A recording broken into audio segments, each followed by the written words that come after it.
Yo trabajo para el Consorcio Internacional de Periodistas de Investigación, que es una organización un poco rara.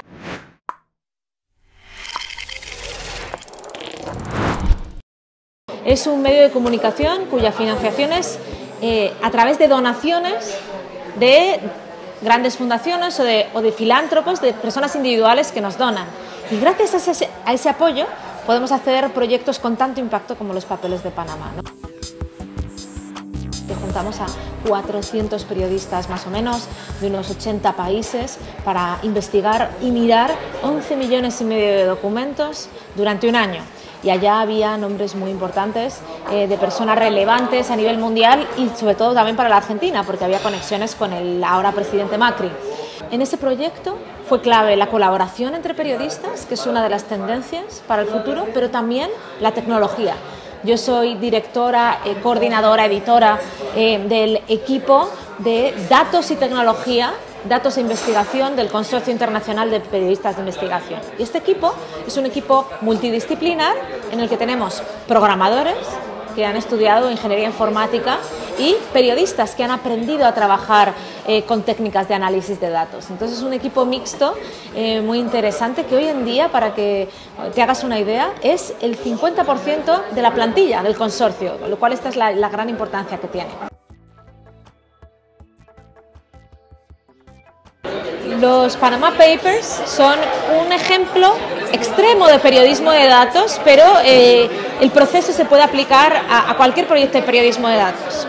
Te encuentras con unos datos, en este caso nos llegaron los datos a través del diario alemán Süddeutsche Zeitung.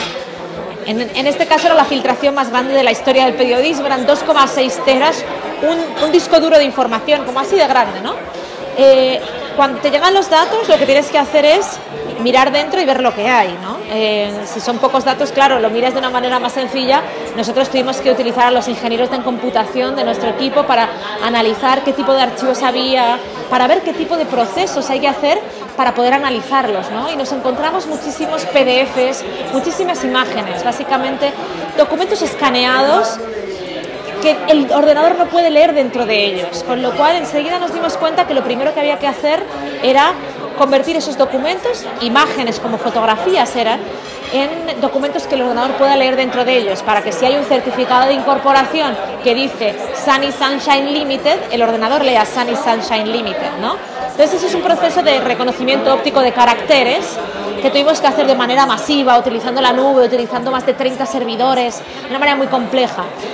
Una vez que el texto está extraído, como nosotros trabajamos con equipos remotos, tuvimos que crear un buscador online para que los periodistas de las diferentes partes del mundo pudieran buscar esos documentos. Entonces, una vez que el texto está extraído, se crea un buscador. Y ese buscador es propio, privado, solo lo pueden acceder la gente que tenga usuario, de una manera segura, etcétera, etcétera. Y ya de ahí los periodistas empezaron a trabajar.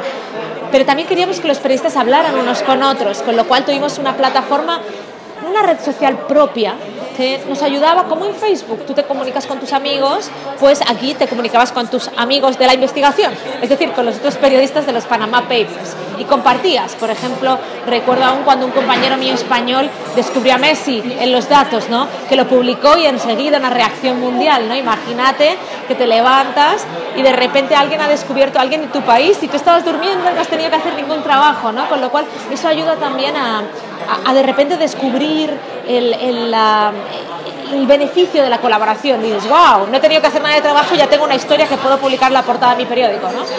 Y además nos dimos cuenta de que estos datos necesitaban de un apoyo visual, con lo cual parte de los datos, que eran data estructurada de nombres de compañías, sociedades, empresas, intermediarios, direcciones, los pusimos juntos en una herramienta que de manera visual, puntos conectados por líneas, por relaciones, hiciera que los periodistas pudieran explorar así. Haces doble clic en el punto, te expande con quién está relacionada Marcabra y Marcabra qué sociedad tiene y así, ¿no? Con lo cual esta tecnología fue clave para que este grupo de periodistas que pertenecían a más de 100 medios de comunicación diferentes pudieran trabajar juntos durante un año y en secreto, porque así se formaba una sensación de equipo. Y luego, pues después de trabajar durante un año, compartiendo, incluso nosotros desde el equipo de datos hacíamos entrenamientos en línea de cómo buscar mejor los documentos, de técnicas de periodismo de datos, de técnicas de seguridad informática, también muy clave para el proyecto. De repente empezamos a ver tendencias. Una de las tendencias clave, ¿cuánto político hay aquí? ¿No? Y de repente nos descubrimos unos 140 políticos en más de 50 países, entre ellos 12 jefes de Estado y de Gobierno, algunos de ellos en el poder, aunque en el caso de Macri era por algo en el pasado, ¿no? Pero era muy llamativo, dices, wow, si los que están manejando el mundo tienen activos o relaciones con los paraísos fiscales, ¿cómo se van a cerrar los paraísos fiscales o cambiar esta economía paralela? Ese tipo de tendencias se ven gracias al trabajo colaborativo global. Si no, habríamos descubierto a un ministro en España, pero no sabríamos que habría tantos más en el otro lado, ¿no? Entonces, fue muy importante esa colaboración. Hicimos historias a nivel global desde el consorcio, a nivel local desde los países, y publicamos todos a la vez, el 3 de abril. Eso es clave para, ¡boom!, tener un impacto global y dominar la agenda de repente. Ya no se puede hablar de otra cosa durante una semana o varias semanas. El mundo del periodismo está sufriendo un cambio brutal en la última década. Primero, por la llegada de Internet, ¿no?, que nos hizo cambiar la manera en la que contábamos las noticias, cómo distribuíamos nuestras noticias y quién accedía a nuestras noticias. Hoy en día yo puedo producir una noticia en Madrid y en instantes la leen en la Argentina, ¿no? Antes, con un papel, pues eso no iba a llegar, o iba a llegar muy tarde allá, ¿no? Además, vivimos en un mundo en el que cualquiera puede producir noticias. A través de redes sociales, enseguida puedo agarrar mi celular y estar transmitiendo en directo un evento, un problema. Entonces, ¿qué tiene que hacer el periodismo? El periodismo lo que tiene que hacer es dar un valor añadido y dar una profesionalidad a esa capa de noticia que podemos generar todos, ¿no? Porque si no, ¿para qué estamos aquí? Si ya casi todo el mundo puede generar un evento noticioso o comunicar un evento noticioso, ¿no? Entonces, ese valor añadido es lo que tenemos que replantearnos y ver cómo lo podemos dar. El periodismo de investigación es una manera, hacer análisis de datos es otra, contar las historias de una manera que enganche, que tenga varios aspectos, que tenga diferentes fuentes, en el que se haya contrastado es otra. En un mundo en el que vivimos ahora, en donde las noticias falsas, la desinformación es tan clave, es más importante que nunca que tengamos técnicas para saber analizar datos nosotros, poder mirar las estadísticas y no quedarnos con la estadística cocinada que nos daban antes los gobiernos, porque a lo mejor nos están mintiendo. Lo bueno que tenemos hoy en día es que podemos agarrar los datos en bruto, o sea, los datos en detalle, y hacer ese análisis, esa síntesis nosotros y decir, lo que dice el gobierno es mentira. Y eso es muy importante y más importante hoy en día, dado el mundo de desinformación en el que vivimos, en el que cualquiera lanza una noticia falsa. En el Consorcio Internacional de Periodistas de Investigación tenemos un modelo que es muy interesante porque lucha contra un gran problema que tenemos en el periodismo a nivel global, que es la falta de recursos. Cuando fallan los recursos, ¿dónde se recorta? Información, se recorta en periodismo de investigación, se recorta en periodismo de largo aliento, pero si tú de repente en España te asocias con alguien en el Reino Unido, te asocias con alguien en Chile, te asocias con alguien en China, de repente, cuando también se ha recortado en periodismo internacional, puedes hacer periodismo internacional y juntar recursos, ¿no? En los papeles de Panamá fuimos alrededor de 400 periodistas. Bueno, pues el consorcio solo pagó a 20. El resto de periodistas fueron pagados por sus medios, por supuesto, hay que cobrar, es importante. Este modelo que nosotros hemos aplicado a nivel internacional y que se puede aplicar con medios principalmente no competidores entre diferentes países, se puede aplicar a nivel hiperlocal. Porque ¿por qué no juntar fuerzas entre diferentes medios hiperlocales que no sean competencia para poder realizar formaciones, para poder realizar investigaciones con un poquito más de envergadura, para poder realizar reportajes que necesiten más recursos de los que uno tiene? Juntemos fuerzas, seamos inteligentes, juntemos fuerzas con no competidores en el mismo mercado para poder llegar a hacer algo más grande. En nuestro caso, algo más grande era una investigación global que se publicó en más de 100 medios de comunicación. A nivel hiperlocal puede ser algo regional, por ejemplo, los diferentes periódicos hiperlocales de una región que se asocien para poder hacer un tema regional. ¿Por qué no?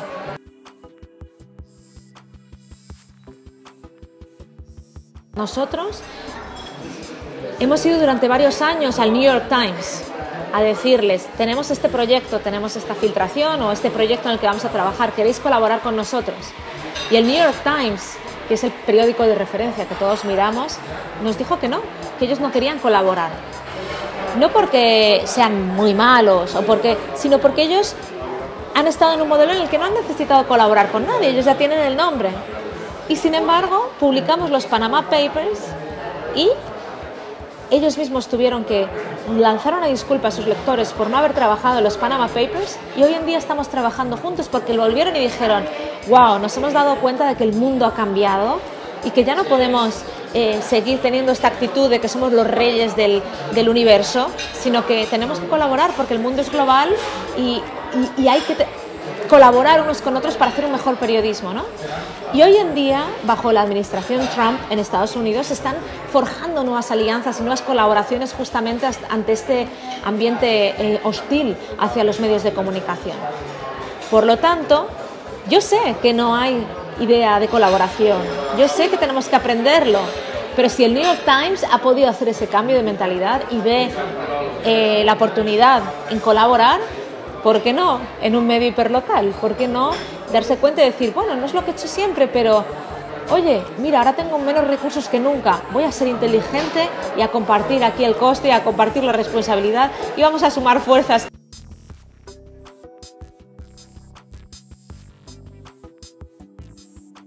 El periodista está ahí para contar historias y para revelar temas que se quieren mantener ocultos también. No somos activistas, para eso están las ONG, pero yo sí que creo que tenemos que hacernos activistas de la transparencia y hacer historias cuando no nos dan los datos y convertir la no noticia en noticia.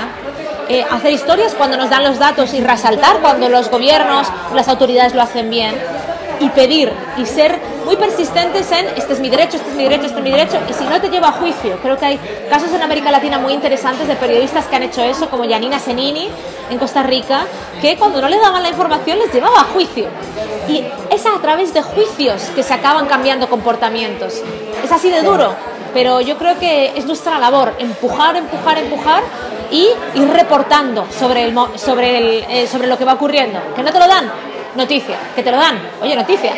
Entonces, no pensemos, ay, no me han dado los datos, nos han dado en papel, pues cuéntalo. En España, por ejemplo, lo que pasa es Transparencia Internacional organiza un ranking que ha sido muy criticado, tiene mucho que mejorar, pero organiza un ranking de transparencia.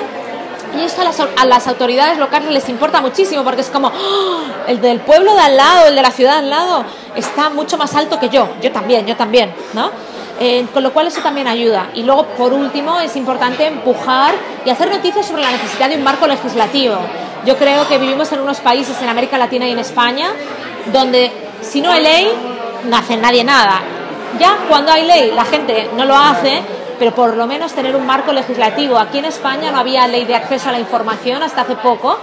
Y claro, en algunas administraciones a mí me decían, es que no puedo dártelo porque por ley no me especifica. Cuando haya ley, y es verdad, cuando ha habido ley, algunos de ellos nos han dado información.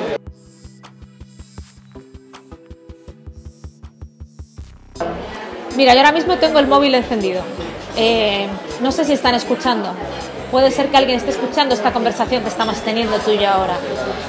No solo eso, sino que con la geolocalización de mi teléfono yo estoy dando mi posición en todo el rato. Teniendo una computadora portátil como tenemos, es muy difícil pensar que lo que hacemos no se conoce. Pero eso hace que entonces el periodista tenga que formarse en, primero, entender dónde está dejando rastro y además en cómo proteger sus comunicaciones. Yo no sabía cuando estudié en la universidad, ni siquiera cuando estudié en Columbia, en la maestría en Nueva York, que iba a tener que aprender a encriptar mis comunicaciones, a tener chats encriptados que solo se puede leer de punto a punto, de extremo a extremo, a saber que yo creía que eso eran cosas de espías, ¿no? Y sin embargo es así, ¿no? Últimamente me he visto leyendo mucha información de cómo cruzar la frontera de Estados Unidos y cuáles son mis derechos si me quieren requisar el teléfono. bueno, este es el mundo en el que vivimos ahora mismo y es algo a lo que nos tenemos que adaptar también los periodistas, a entender de ciberseguridad y entender cómo podemos proteger nuestras comunicaciones, sobre todo cuando son sensibles, porque puedes tener problemas, sobre todo si vives en países con regímenes autoritarios o que no respetan la libertad de expresión. Me parece un momento interesantísimo para el periodismo por todo lo que está ocurriendo, sobre todo en Estados Unidos, a raíz de la elección de Donald Trump. La elección de Donald Trump es muy controvertida y va a tener muchos efectos a nivel internacional. Y un efecto claro en el periodismo. Fue como la llamada de atención a, uy, tenemos que hacer las cosas de manera diferente. Como que de repente nos dieron así, un cosco, una torta, decimos aquí en España, en la cabeza y dijimos, ¿qué ha pasado, no? Y en parte me alegro por la elección de Donald Trump, solo por esto, me alegro porque está haciendo que mis compañeros en Estados Unidos repiensen cómo hacer mejor periodismo y también está ayudando a que la gente entienda el valor del periodismo y que hay que apoyarlo económicamente, ¿no? Que es la lucha interna que hemos tenido durante mucho tiempo ya hemos dado todo gratis, nadie quiere pagar por ello. Sin embargo, estamos viendo ahora mismo un incremento en suscripciones en el New York Times, un incremento en donaciones a ProPublica. Estamos viendo que la gente de repente dice, uy, es importante que esta gente siga haciendo su trabajo. El Washington Post le está yendo fenomenal. Ok, ahí es muy interesante porque creo que tenemos que ayudar a hacer que la gente vea que tiene que apoyarnos y apoyarnos también en la gente y los intereses de la gente. Nosotros, por ejemplo, en el consorcio, que somos un medio basado en donaciones, a veces de grandes fundaciones, a veces de ricos, de grandes filántropos, y personas que nos donan $5, $10, lo que tengan para que podamos seguir haciendo nuestro trabajo. Creo que tenemos que seguir haciendo trabajo ahí para decirle, si te gusta lo que hacemos, ayúdanos. Acá en España hay un modelo muy interesante, un diario, se llama eldiario.es, que tienen gran parte de sus ingresos, o una parte interesante de sus ingresos, a través de donaciones de los socios. Dicen, sé socio del diario.es. Y la gente creo que paga 5 euros al mes. Y así esto de repente les genera un montón de ingresos, ¿no? Es un modelo innovador y que se está demostrando que sí que funciona. Con lo cual, creo que nos está ayudando este momento a repensar otras maneras en las que nos podemos apoyar en el público para poder trabajar en el periodismo. Nosotros, además, en el consorcio estamos pensando en otras maneras de monetizar y cómo podemos generar nuevos ingresos a través de nuestra tecnología, a través de los miembros, a través de diferentes alianzas. Y eso lo están haciendo los grandes medios también. El New York Times, leía recientemente, está viendo cómo, junto con su newsletter, puede generar otro tipo de servicios de alertas, de salud, de negocios, de temas paralelos al periodismo, pero que yo quiero saber, que el New York Times me dé información, porque ya saben ellos buscar información, dame la mejor información y se ahorro tiempo. Con lo cual, también hay que pensar un poco fuera de la caja, que dicen en inglés, un poquito creativamente. Pensar en servicios. Yo creo que efectivamente una de las maneras que va a ayudar a sostener el periodismo, algunos modelos de periodismo, es el generar servicios alrededor del producto y del contenido periodístico. Yo cuando empecé a dedicarme al periodismo de investigación, que fue en 2009, me fui a la Universidad de Columbia, en Nueva York, para aprender cómo hacer periodismo de investigación de manera reglada. Y yo creía que me iban a enseñar a hablar con fuentes, en parkings, a lo Watergate. Y sin embargo, bueno, además de eso, me enseñaron cómo podía utilizar la gran cantidad de información que ya hay en Internet, los datos, las leyes de transparencia y acceso a la información para pedir información a los gobiernos y cómo a raíz de eso se podía hacer un buen periodismo. Y se podía hacer un periodismo a través del análisis de datos. Esto es una tendencia que ya se lleva, o una disciplina que ya se lleva practicando en Estados Unidos desde finales de los 60, pero que en algunos países como la Argentina, como España, es bastante reciente porque no hemos tenido tanto acceso a la información pública, ¿no? Y ahora que ya hay más acceso, más información electrónica, es importante que los periodistas nos adaptemos a seguir interpretando la realidad ahí fuera para la gente. Y la realidad ahí fuera ya no solo es la gente que camina por la calle, las fuentes expertas, sino también las fuentes documentales. Y eso es a lo que se dedica el periodismo de datos, a mirar grandes cantidades de documentos, grandes cantidades de datos en detalle, utilizando una computadora, que antes pues era muy difícil y hoy en día cualquiera con un pequeño laptop, con una pequeña computadora portable, puede hacer un muy buen análisis de datos. Por tanto, claro, la formación es diferente, hay que formarse. Y lo que está pasando es que esa formación normalmente la estamos teniendo que tener fuera de las universidades porque todavía las universidades no se están adaptando.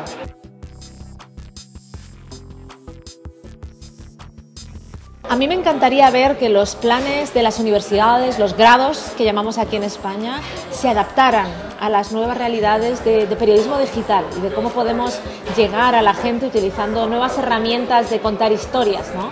Y también de reproducir y de reportear, ¿no? Son bastante lentas y por tanto, como las universidades suelen ser bastante lentas, la formación tiene que ser por fuera, bien por cursos que puedan dar las universidades, bien por cursos extra que puedan dar otros grados, otras organizaciones. En España lo que está pasando es que haces el grado, luego te tienes que hacer una maestría. La maestría es mucho más especializada y ¿quiénes están haciendo las mejores maestrías de periodismo? Los medios de comunicación. El Mundo tiene una maestría en periodismo, El País tiene una maestría en periodismo y hay algunas otras. En esas maestrías de periodismo sí que se está enseñando, por ejemplo, periodismo de datos, así como otras técnicas de periodismo digital. Ellos tienen más flexibilidad a la hora de formar los programas, ¿no? Y además puedes crear másteres especializados. En España, hace 5 años, creamos el máster de periodismo de investigación, datos y visualización, que llevamos por la 5ª edición y que ha servido para transformar completamente el mundo del periodismo en España e incorporar equipos de periodismo de datos en casi todos los medios de comunicación 5 años después. Hoy en día vivimos en un mundo digital. Alrededor de nosotros tenemos computadoras, tenemos documentos que ya no están en papel, sino que también están en la nube, en internet, en las páginas web. El periodismo se tiene que adaptar a interpretar esa realidad. Para ello, una de las cuestiones, una de las técnicas que tenemos que conocer los periodistas es análisis de datos. Es casi igual de básico que saber utilizar Twitter ya, el saber analizar una simple hoja de cálculo. Eso no es saber escribir código, es bastante básico. ¿Quién no tiene Excel en su computadora o un programa similar? Pero además de eso, yo sí que creo que tenemos que entender que el periodismo se tiene que adaptar al mundo que tenemos alrededor, en donde el Big Data está a la orden del día, esas grandes cantidades de datos, e incorporar a nuevas profesiones. En mi equipo la mitad son programadores informáticos y la otra mitad somos periodistas que hemos aprendido a consultar bases de datos y algunos de ellos a programar como un informático, porque eso ayuda a hacer mejor periodismo.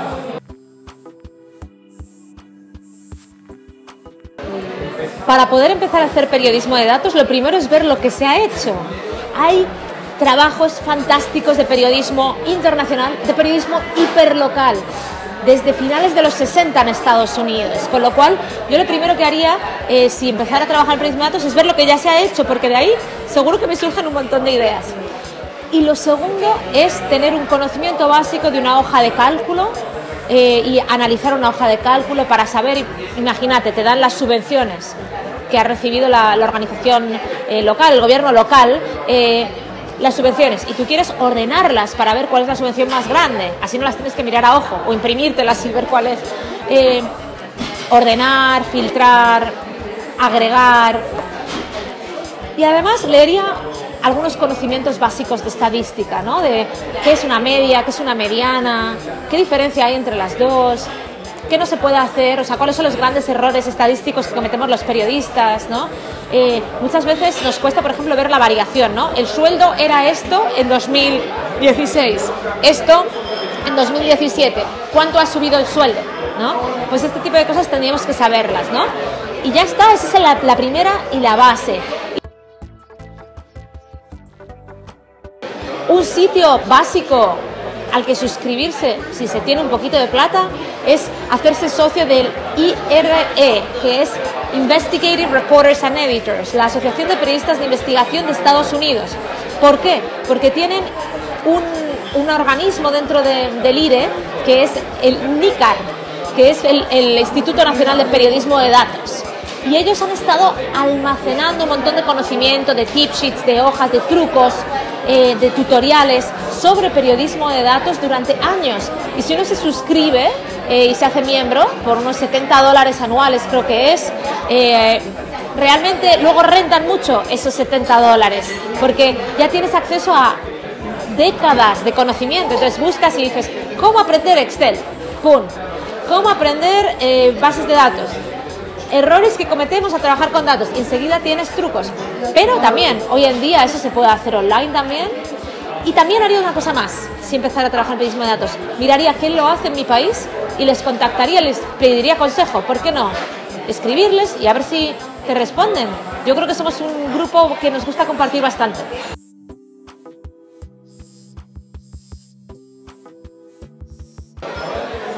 El mundo en el que vivimos está siendo dominado por la máquina.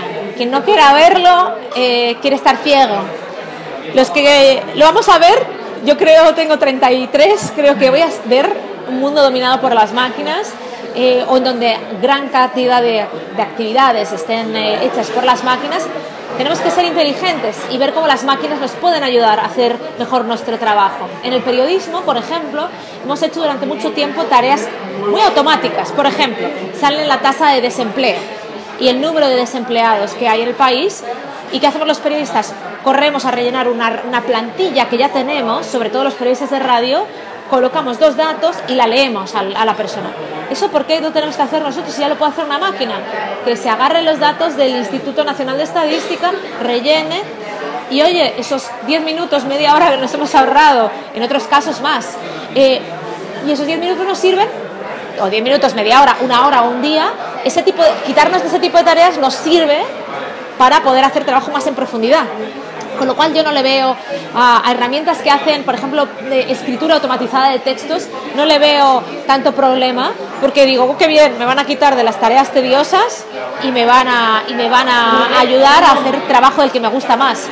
Es para eso que la inteligencia artificial nos va a ayudar a quitarnos de tareas tediosas, a automatizar ciertas tareas que a veces nos llevaba mucho tiempo y que nos puede ayudar a hacer el trabajo más rápido, nos va a ayudar a entender mejor quién es nuestra audiencia y nos va a ayudar, yo espero, a entender mejor cómo poder investigar. Yo siempre digo, Amazon me recomienda productos, ¿no? En base a mi historia de productos. ¿Por qué no utilizamos este sistema de recomendación para buscar e investigar a la gente? En los papeles de Panamá, la gente estuvo buscando 400 periodistas durante un año. Imagínate la de búsquedas que pudo haber. ¿Por qué no crear un sistema de recomendación que diga, oye, tu compañero cuando buscó esto encontró esto interesante? ¿Te interesaría verlo a ti también? ¿Por qué no? Así somos mejores investigadores. Con lo cual, no me gusta ver a la tecnología y la inteligencia artificial y este futuro dominado por máquinas de manera negativa. Me gusta ver el aspecto positivo y yo digo, cambiemos el chip y seamos inteligentes. ¿Cómo nos podemos aprovechar?